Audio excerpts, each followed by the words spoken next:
The Daily Bread Devotions. Today's reflection with Pastor Jeff Elis Cupides. All right. Okay. Good morning, Winston. Good morning sa iyo. Sige, so si Brad Jeff is online. Okay, Brad Jeff, maganda umaga. Para namumugto rin para namumugto mata mo. Parang naiyak din sa Katniel si Pastor. Tingnan natin. Okay. Lagi mo namang inuugnay kay Katniel. Sorry. Namumugto ang mata kasi parang puyat. Magsabi ka, Pastor, ba't namumugto ang mata mo? Oo. Yun nga pinilit kong tawagan silang dalawa at pag-ayusin. Naalala ko, wala pala akong number nila. Hindi pala kayo close. Ay, grabe. Kung nagpa-counsel muna sa akin, baka naisalbay. Hindi ko alam kung may sino yung ating correspondent sa Senado? Si Maricel. Hindi, sa yung Senado. Isa, yung kahapon. Mahusay din nating, mahusay natin takapagbalita. Nung isang araw, yung kasama anchor natin. din sa ating si balita. Mayan Los Baños. Yes. Di ko alam. Meron naman nag-file resolution? Ng ano? Ano resolution for what? Resolution sa ICC, meron na. Resolution saan? Para imbestigahan. Itong nangyari. Wala pa naman. Ano ang dahilan? Oo. Curious tayong lahat, di ba? Ano o sino? Hindi ka Diyan kayo nagkaroon ng problema. Yan. Ito na, si Pastor na po. Sige. Smile naman tayo dyan. Uy, Friday na, guys. Okay. Sige. Brad Jeff, go ahead. Sige, dahil maaga ngayon, batiin muna natin happy birthday si Ate Nina Balmaceda, dati kong landlady yan. Happy viewing din kay Red Dyna at Odain Sanchez ng Kion Sondra. Thank you so much for tuning in. At nakikiramay din kami kay Kuya Brando Barante sa pagkamatay ng kanyang kapatid na lalaki. And of course, nakikiramay tayo sa mga nagluluksa ngayon dahil sa Katniel na yan. Anyway, nasa tema tayo ng Salmo. Itong Salmo po ay mga awit po ito, 150 po itong chapters na to sa Biblia. At kung mapapansin nyo po, almost half na to sinulat ni Haring David. At pag sinungan nyo mga tinutumbok ng Salmo, isa lang po yan, the love of God, yung pagmamahal ng Diyos sa atin. May maganda akong verse dito sa Salmo 139 verse 13. Kilala nyo ako dahil kayo ang lumikha sa akin. Kayo ang humugi sa akin sa sinapupunan ng aking ina.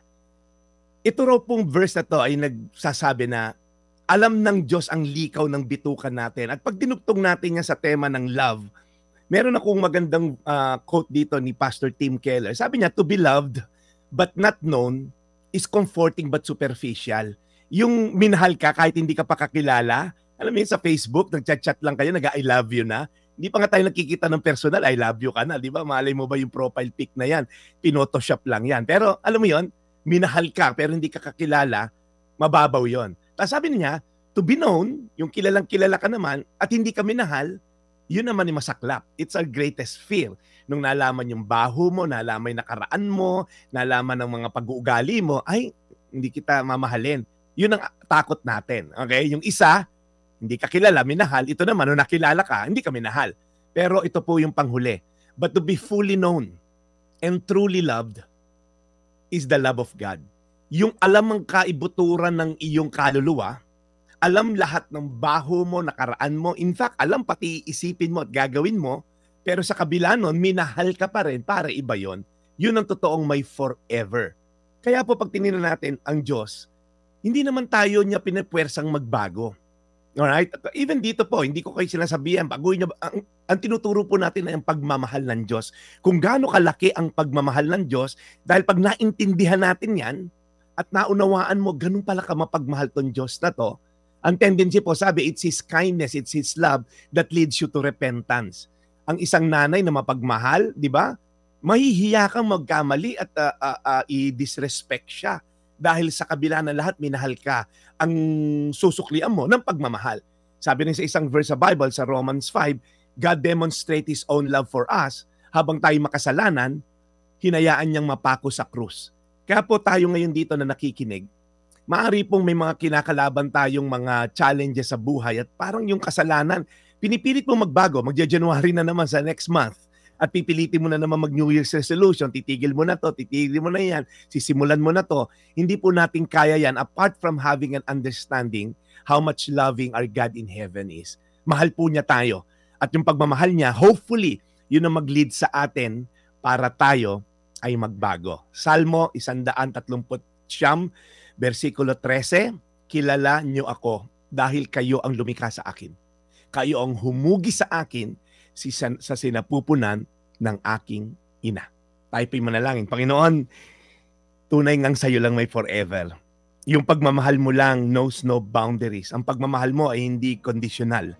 Lord, sa kabila ng aming pagiging makasalanan, sa kabila na niyuyurakan ka namin, sa harap-harapang pagtalikod namin, Lord, sa kabutihan at pagyakap sa kasalanan, Lord, hindi ka nagsawa para kami habulin at mahalin. In fact, pinadala mo ngay anak mo sa amin ngayong Pasko. Kine-commemorate namin upang maintindihan namin ang pagmamahal mo. Hindi ka na natili sa langit at hinayaan kaming mabulok sa kasalanan, but Lord, bumaba ang iyong anak upang kami tubusin sa aming mga kasalanan. So salamat po, Panginoon, sa inyong kabutihan. At ikaw lamang ang aming mamahalin magpakailanman. In Jesus' name. Amen. Amen. Amen. Panginoon, muli po maraming salamat sa araw na ito sa panibago pong mensahe at aral na amin pong napakinggan sa The Daily Brad. We pray, Lord, that you pong lagi aalagaan si Brad Jeff and bless his mission. Ganon din po ang lahat ng aming tagapakinig na ito pong inaabangan ng segment para po humingi din po ng gabay at patnubay. And Lord, salamat muli sa lahat po ng ating mga happy anonymous. In Jesus' name, we pray. Amen. Amen. Great going weekend, Brad Jeff Eliscopides. Meron ka bang event o anumang anunsyo na dapat nating malaman? Go, Brad. Brad, may konti minuto pa naman tayo. Gusto ko lang, habang nagmo-mourn si Chacha, gusto ko lang bigyan ng advice sa mga kabataan ngayon na sobrang in love. Alam niyo po, romantic love, okay pa yan. It's easy to fall in love. Ang pinakamahirap po is how to stay in love. Yan po, kailangan natin ng Diyos dyan. Romantic love will bring you in the room. It's the unconditional love of God that will keep you in the room. It will keep you in that relationship. Kaya po, again, kailangan po natin si Lord. Yan. Sa mga kabataan po na sobrang infatuated with so much movie, Netflix, Hollywood, masyadong na-infatuate sa love, ang pagmamahal po ng Diyos ang kailangan natin. Mamaya po, 4:00, pag-uusapan po natin yung servant leadership kasama ang ating kapatid na si Cheryl Cosim. Sasagot kita, 4:00 po yan sa YouTube channel at Facebook channel at 92.3 True FM. At of course, bukas po 4:00, Rebuild City Church.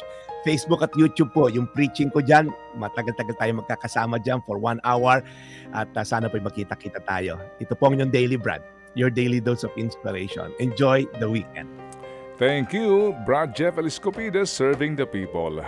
Ted Filon at DJ Chacha, ngayon nasa Radyo 5, 92.3 News FM, Monday to Friday, 6 to 10 a.m.